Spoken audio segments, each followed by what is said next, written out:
Hello, and welcome back to Character Class. This week, I'd like to do a video that I should have done a little while ago, but didn't get around to it. I'd like to talk to you about my 5 tips, or at least 5 tips that I have for playing Mage the Ascension. Another one of White Wolf's fantastic uh, series, systems, whatever you want to call it. As always, these tips are in no particular order. Uh, in terms of what's important and whatnot. I just slapped them together. I've got 5 tips for you for playing Mage the Ascension. Are you ready? Let's get right to it. First off, number 5, know the house rules. Now, it's my personal experience, whether or not this is the experience of all games that have been played over the White Wolf, but Mage the Ascension is one of the systems out of Vampire and Werewolf and Wraith and Changeling and all the systems in Werewolf, in White Wolf, sorry.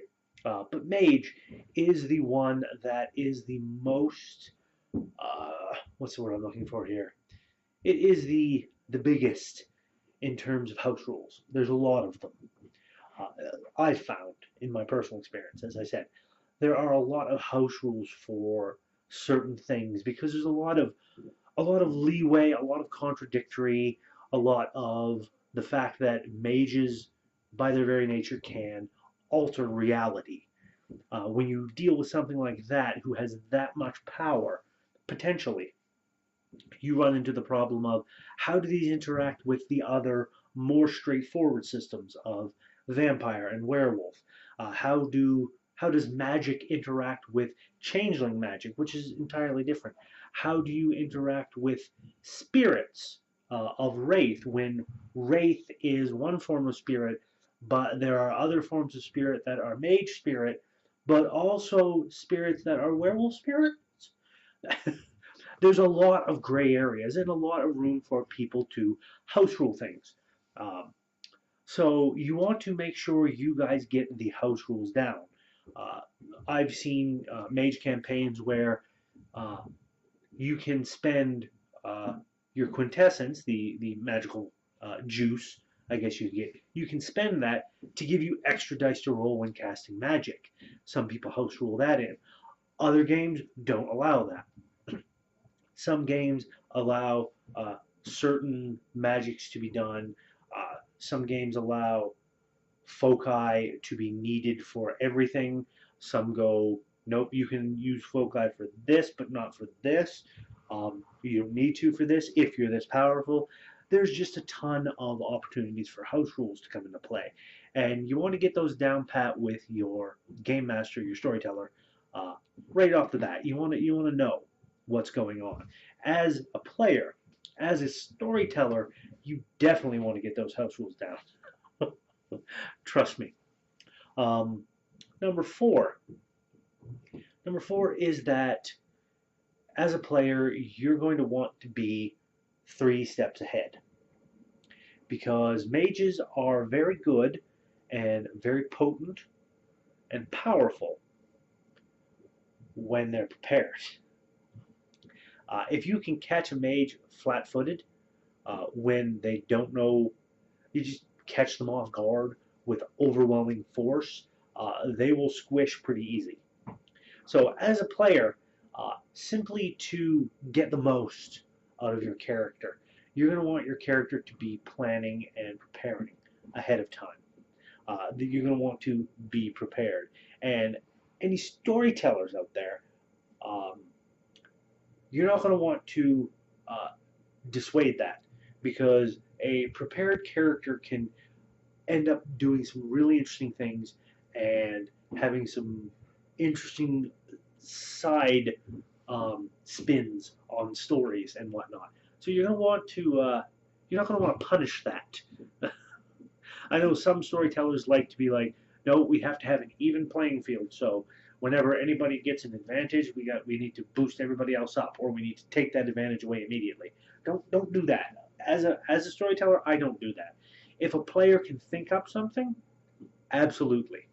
Now, I have taken advantages away or I have gone and put consequences in on something, but there's always been a narrative reason for it. That is one of my big things. Like time manipulation is one of the big things in Mage. I've always had it like right from the start. Yeah, you can manipulate time. You can do a lot of cool stuff with time magic. However, time magic out of all the spheres is the one that paradox hits the hardest in my games. That's just how it is. Uh, Number three. Three. You're going to want to color inside the lines first. If you are a new Mage player, if you've never played Mage before, there are traditions that you can be a part of. Your Mage usually has to. You have these broad traditions that encompass a certain style of magic. Then you have sub-traditions, societies inside the main tradition that get even more specialized. Now, you're going to want to avoid those sub-traditions. Just focus on the main tradition first, especially if you're new. Color inside the lines before you start coloring outside. Get some familiarity with the system, with the traditions. As always, do your research. That is the big thing. You want to get your reading done, always, because there's a wealth of information in the books if you can get your hands on them. Drive-Thru RPG is a fantastic resource for getting PDFs of the books for cheap. Or if you want to get them reasonably priced, they have a print-on-demand service that will print books for you. I've got a few of them on my shelves that have been print on demand, and they are virtually identical to the actual books. The only difference is there's a white border around the pages, but otherwise it's practically the same. So give that a look on if you want to complete your collection of books. But you get that reading done. That's kind of a 0.5, I guess you can say, because it applies to everything.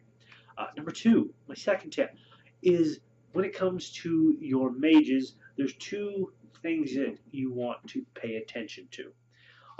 There is your character's arete rating and your character's avatar rating. Now, your avatar rating is a background that you have to put dots into in order to have in the first place.